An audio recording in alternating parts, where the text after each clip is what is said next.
میں یہ چاہتا ہوں کہ جو باتیں کہی جائے اس پر عمل کیا جائے، اس لیے کہ آپ کو اور ہم سب کو پتا ہے کہ زندگی کا مقصد ایک ہی ہے، خدا کو راضی کرنا۔ اور یہ بات میں بارہا بتا چکا ہوں کہ زندگی کا ایک ہی مقصد ہے، خدا کو راضی کرنا۔ اور دوسری طرف اگر لے کر چلوں اور کوئی اچھی بات بتاؤں تو دوسری بات یہ ہے کہ میدان محشر میں ویسے تو تمام اعمال کام آئیں گے، لیکن سب سے زیادہ اہم دو چیزیں ہیں۔ یہاں ائمہ مساجد اور برادر کبیر اور جو ہے آپ کے سابق امام حضرت مولانا اکبر صاحب قبلہ اور مولوی صاحب قبلہ اور دیگر ائمہ مساجد کی موجودگی میں جو باتیں بتاؤں گا تو انشاءاللہ اگر آپ سمجھیں گے تو آپ بھی سوچیں گے کہ ہاں باتیں کچھ ضرورت کی تھی۔ تو اس لیے میں بتانا چاہتا ہوں کہ میدان محشر میں دو ہی اعمال سب سے اہم رکھے جاتے ہیں۔ ایک تو اعمال ہے ہی نہیں، ایک تو ایمان ہے، ایمان، دوسرا کیا ہے؟ اعمال ہے۔ تو اعمال تو جو ہم اور آپ جب اس دنیا سے جائیں گے نا تو ہمارے بچے بھی ہمارے نام سے سارے ثواب کرتے رہیں گے۔ ہو سکتا ہے اگر بچے اچھے چھوڑ کے جائیں گے تو ورنہ وہ بھی نہیں، لیکن سب سے زیادہ اہم جو چیز ہے وہ ایمان ہے۔ کیا ہے؟ ایمان ہے۔ خطبہ بھی لمبا پڑھ سکتا تھا لیکن اس لیے نہیں پڑھا کہ کچھ باتیں آپ ایک زیادہ پہنچانے کی کوشش کروں گا۔ تو سب سے اہم کیا ہے؟ ایمان ہے۔ دیکھیں میری آواز تھوڑی پست رہتی ہے تو اس پر نہ جائیں، ابھی تھوڑی دیر کے بعد مشاہدہ ہوگی۔ تو سب سے اول کیا ہے؟ ایمان ہے۔ اب آپ کو یہ بھی پتا ہے کہ ایمان کسے کہتے ہیں، ایمان کسے کہتے ہیں۔ علماء کرام کی موجودگی میں یہ بھی بتا دینا چاہتا ہوں کہ نماز، روزے، حج، زکوٰۃ اور دیگر اعمال یہ ایمان نہیں ہے، یہ ایمان کے اندر پائے جاتے ہیں، ایمان کے اندر پائے جاتے ہیں، ایک جز ہے، ایمان نہیں ہے۔ لیکن اتنا ضرور کہوں گا کہ یہ ساری چیزیں ایمان کو مضبوط کرنے والی ہیں، ایمان کو مضبوط کرنے والی ہیں۔ اگر روزے نہیں رکھیں گے، اگر نمازیں نہیں پڑھیں گے تو پھر آپ کا ایمان کمزور پڑتا جائے گا، اور اس لیے کمزور پڑتا جائے گا کہ آپ کے دل کے اندر سے خدا اور اس کے رسول کی محبت گھٹتی جائے گی، اور محبت ہی اصل ایمان ہے۔ تو اس لیے حضور سے محبت کریں، اور حضور سے محبت کب ہوگی؟ جب ایسی محفلوں میں آؤ گے، ایسی محفلوں میں آؤ گے۔ اب محفل کی بات آئی تو ایک بات اور بتا دینا چاہتا ہوں کہ آپ کو یہ بھی پتا ہے کہ انما الاعمال بالنیات، ہر چیز کا دار و مدار نیت پر ہے۔ تو جو ہے یہاں مجلس میں آنے کا جو ایمان ہوتا ہے مراد کا تو تین طریقے سے ہوتا ہے، اور تین طریقوں سے اس پر ثواب بھی دیا جاتا ہے، تین طریقوں سے ثواب بھی دیا جاتا ہے۔ ایک تو اول یہ کہ جب آپ آؤ گے اور نیت یہ ہوگی کہ یہاں سے علم دین سیکھیں گے اور اس پر عمل کریں گے، علم دین سیکھیں گے اور اس پر عمل کریں گے تو آپ کو فرض کا ثواب دیا جائے گا۔ یہ بات حق ہے کہ اگر آپ یہاں پر آؤ اور یہ سوچو گے کہ میں یہاں سے علم دین کو سیکھوں گا اور انشاءاللہ اس پر عمل کروں گا تو آپ کو فرض کا ثواب دیا جائے گا، اس لیے کہ علم سیکھنا فرض ہے، علم سیکھنا فرض ہے۔ اور اگر دوسری نیت یہ پائی جاتی ہے کہ یہ حضور کی محفل ہے، یہاں اللہ کے فرشتے آتے ہیں، حضور بھی تشریف لاتے ہیں، تو یہاں آپ کو سنت کا ثواب دیا جائے گا، سنت کا ثواب دیا جائے گا۔ اور اگر آپ نے یہ سوچا کہ فلاں صاحب آ رہے ہیں، فلاں مفتی صاحب آ رہے ہیں، فلاں قبلہ صاحب آ رہے ہیں، تو اگر یہ سوچ کر آؤ گے کہ میں ان کی تقریر کو سنوں گا، دیکھوں گا کس طریقے سے بولتے ہیں، کیسے لگتے ہیں، کتنے خوبصورت ہے یا کیسے کیسے ہیں، تو اب یہاں یہ جو آپ کا آنا تھا یہ مباح ہوا، مباح، نہ کوئی ثواب نہ کوئی عذاب۔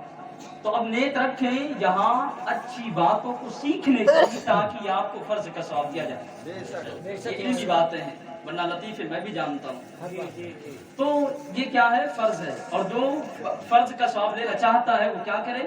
نیت یہ رکھے کہ ہم مجلسوں میں جاتے ہیں علم دین سیکھنے کے لیے، تو علم دین سیکھو گے کیسے؟ یہاں آ کر پان مسالے کھاؤ گے تو ایسے تھوڑی نہ سمجھ آئے گا۔ آپ اگر کچھ توجہ دو گے اور جو باتیں کہی جاتی ہیں اگر اس پر غور کرو گے تو پھر بات سمجھ میں آئے گی۔ اور دوسری بات یہ ہے کہ میں ایک مسئلہ جو ہے جو منت کے تعلق سے بتا دینا چاہتا ہوں